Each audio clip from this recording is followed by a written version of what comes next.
जय श्री राधे कृष्ण। आप सभी का आपके अपने YouTube channel VK Mishra present में बहुत बहुत स्वागत है। आइए आज आप सब सुनेंगे माघ मास चौथ माता की कहानी। माघ मास के कृष्ण पक्ष की चतुर्थी को, जिसे कि तिल चौथ, तिलकुटा चौथ, माघी चतुर्थी, सकट चौथ, संकष्टी चतुर्थी आदि नामों से जाना जाता है। प्रत्येक माह के कृष्ण पक्ष और शुक्ल पक्ष की चतुर्थी तिथि के दिन गणेश चतुर्थी का व्रत किया जाता है। हर चतुर्थी व्रत का अपना अपना विशेष महत्व माना गया है। कृष्ण पक्ष में पड़ने वाली चतुर्थी को संकष्टी चतुर्थी और शुक्ल पक्ष में पड़ने वाली चतुर्थी को विनायक चतुर्थी के नाम से जाना जाता है। यह व्रत भगवान गणेश जी को अति प्रिय होता है। माघ मास के कृष्ण पक्ष की सकट चौथ व्रत का बड़ा ही विशेष महत्व माना गया है। इस व्रत को खास करके स्त्रियां जो कि अपनी संतान की रक्षा हेतु धारण करती हैं, जिससे कि संतान की रक्षा होती है, संतान की उन्नति होती है तथा भगवान गणेश जी की कृपा से सभी प्रकार के सुख और समृद्धि की प्राप्ति होती है। सकट चौथ व्रत के दिन इस दिन जो कि भगवान गणेश जी का पूजन करना चाहिए, साथ में चौथ माता जो कि दुर्गा माता का स्वरूप है, इनका पूजन करना चाहिए और फिर चंद्र देवता को अर्घ्य प्रदान करने के बाद ही यह व्रत पूर्ण माना जाता है। माघ मास कृष्ण पक्ष की चतुर्थी तिथि प्रारंभ समय जो कि 29 जनवरी 2024 दिन सोमवार सुबह 6:12 और चतुर्थी तिथि की समाप्ति होगी 30 जनवरी 2024 दिन मंगलवार को सुबह 6:55 पे। इस व्रत को जो कि चंद्रोदय व्यापिनी ली जाती है, इस कारण से 29 जनवरी को ही जो कि चंद्रोदय व्यापिनी चतुर्थी हमें प्राप्त हो रहा है, तो सभी इस दिन व्रत को धारण करेंगे। इस दिन सूर्योदय का जो समय होगा वह समय सुबह 6:42 और सूर्यास्त शाम 5:39। इस दिन चंद्रोदय का, चंद्र दर्शन का जो समय है वह समय रात्रि 8:49 है। तो चंद्रोदय होने के बाद ही पूरे विधि विधान के साथ पूजन करके चंद्र देवता को अर्घ्य प्रदान करने के बाद यह व्रत पूर्ण माना जाता है। आइए सुनते हैं चौथ माता की कहानी। तो बोलिए प्रेम से चौथ माता की जय, भगवान गणेश की जय, सर्वदेवी देवता की जय। कथा के अनुसार एक नगर में एक बूढ़ी माँ रहती थी। वह अपने बेटे की सलामती के लिए 12 महीनों की चौथ का व्रत करती थी। हर चौथ को पंसारी से थोड़ा सा गुड़ और घी लेकर 4 लड्डू बनाती, एक बेटे को दे देती, एक से पूजा करती, एक हथकार के लिए निकालती और एक चांद उगने पर खुद खा लेती थी। एक बार उसका बेटा ताई से मिलने गया। ताई ने चौथ का व्रत रखा था। ताई से पूछा, माँ तो 12 चौथ करती है। ताई बोली, तेरी माँ तेरी कमाई से तरमाल खाने के लिए 12 चौथ करती है। तू परदेश जाए तो वह एक भी चौथ नहीं करेगी। लड़की को लगा ताई सच कह रही है। घर आकर माँ से कहा कि माँ मैं परदेश जा रहा हूँ, यहाँ तू मेरी कमाई खाने पीने में ही उड़ा देती है। माँ ने समझाकर रोकना चाहा, पर बेटा नहीं माना। माँ ने उसे साथ ले जाने के लिए चौथ माता की आंखें दिए और कहा, मुसीबत में ये आंखें तेरी मदद करेंगे। वह आंखें लेकर वहां से रवाना हो गया। घूमते हुए एक नगर में जा पहुंचा। उसने देखा एक बूढ़ी माँ रोती जा रही थी और पुआ बनाते जा रही थी। उससे कारण पूछा तो बूढ़ी माँ ने कहा कि बेटा, इस नगर की पहाड़ी पर एक दैत्य रहता है।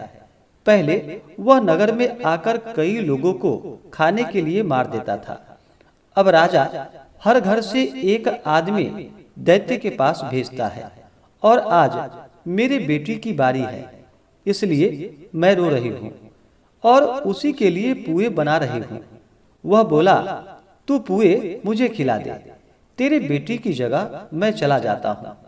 बूढ़ी माँ ने खीर पुए उसे खिला दिए। खा पीकर वह सो गया। रात को राजा के सैनिक आए तो बूढ़ी माँ ने उसे भेज दिया। दैत्य के सामने पहुंचने पर उसने चौथ माता की आंखें दैत्य की तरफ फेंक कर कहा कि हे चौथ माता, यदि मेरी माँ मेरी सलामती के लिए व्रत करती है तो दैत्य का सिर कटकर गिर जाए। तुरंत दैत्य का सिर कट गया। लड़का वापस आ गया। राजा उसे उपहार देकर वहां से विदा किया। चलते हुए एक दूसरे राजा के नगर में वह जा पहुंचा। इस राज्य में आवा तभी पकता था जब एक इंसान की बलि दी जाती थी। सिपाहियों ने उसे पकड़ लिया और आवे में चून दिया। लड़के ने आंखें आवे में डाले और कहा कि हे चौथ माता, यदि मेरी माँ मेरे लिए व्रत करती है तो आवा मेरी बलि के बिना ही झट से पक जाए। आवा तुरंत पक गया। आवे में से मिट्टी की जगह सोने चांदी के बर्तन निकले। अंदर से लड़का बोला, बर्तन धीरे धीरे निकालना, मुझे लग नहीं जाए। राजा ने उसे निकलवाया और पूछा कि इस आवे से तुम कैसे बच गए। लड़के ने बताया कि उसकी माँ चौथ माता का व्रत करती है, व्रत के कारण ही वह बच पाया। राजा को विश्वास नहीं हुआ। उसने एक चांदी की सुराही मंगवाई और कहा कि तू सुराही की नली से निकल कर दिखाओ, तभी मुझे विश्वास होगा। लड़के ने चौथ माता को याद करके आंखें सुराही में डाल दी और कहा कि मैं भंवरा बनूं, सुराही से निकलूं। लड़का भंवरा बनकर सुराही से निकल गया। राजा ने खुश होकर राजकुमारी की शादी उसके साथ करवाई और सभी लोग को चौथ माता का व्रत करने को कहा। उसे माँ की याद आई।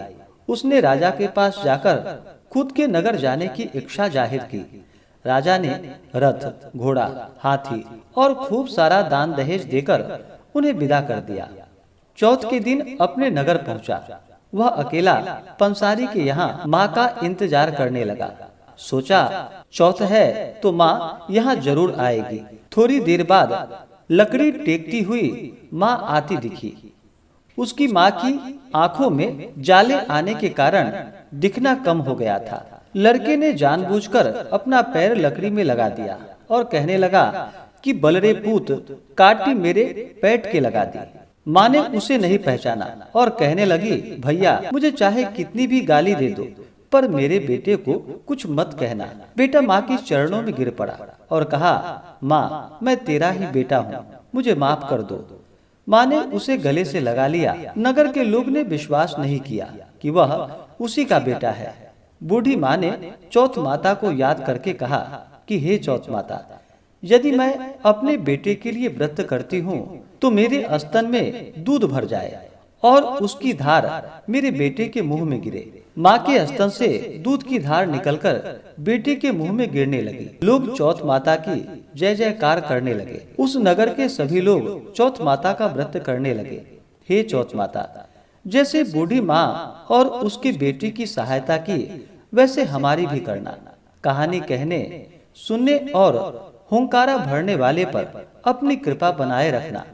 तो बोलिए प्रेम से चौथ माता की जय, भगवान गणेश की जय, सर्वदेवी देवता की जय। इसी प्रकार से जो भी भक्त सच्ची श्रद्धा के साथ, नियम और निष्ठा के साथ प्रत्येक मास की चौथ का व्रत धारण करते हैं, इस दिन भगवान गणेश जी का पूजन करते हैं, चौथ माता का पूजन करते हैं और फिर चंद्र देवता को अर्घ्य प्रदान करते हैं।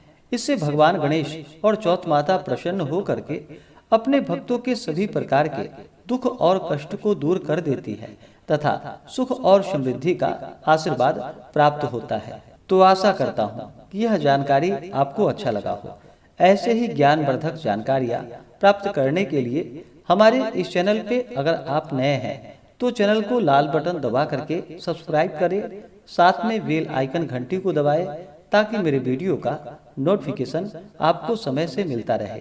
वीडियो को लाइक करें, शेयर करें। सुखी रहें और स्वस्थ रहें। जय श्री राधे कृष्ण। धन्यवाद।